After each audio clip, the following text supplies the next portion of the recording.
కొబ్బరి మామిడికాయ చట్నీ. కొబ్బరి ఇలా చిన్న ముక్కలుగా చేసుకున్నాను. మామిడికాయ ఇంత ముక్క అయితే సరిపోతుందండి. 3 పచ్చిమిరపకాయలు,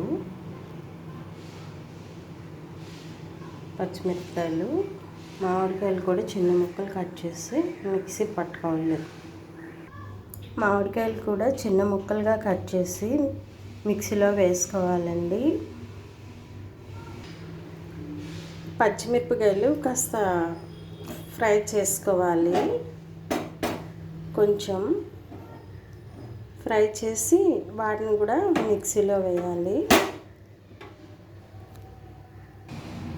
పచ్చిమిరపకాయలు, కొంచెం జీలకర్ర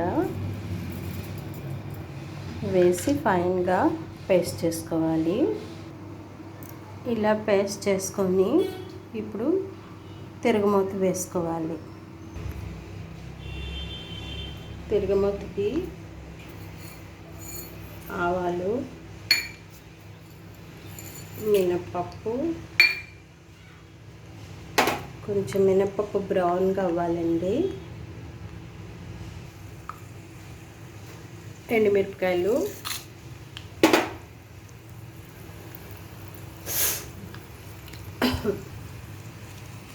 కరివేపాకు,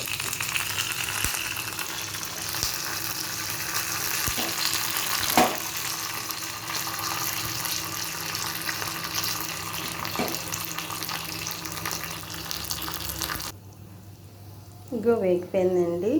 దీన్ని ఇందులో వేసుకోవడమే.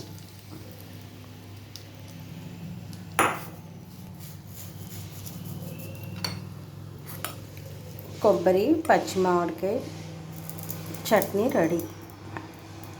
ఇంత ముద్దగా వద్దు అనుకుంటే కొంచెం గోరువెచ్చని నీళ్ళు వేసి కొంచెం పలుచగా చేసుకోవచ్చు. పచ్చి మామిడికాయ, పచ్చి కొబ్బరి చట్నీ రెడీ.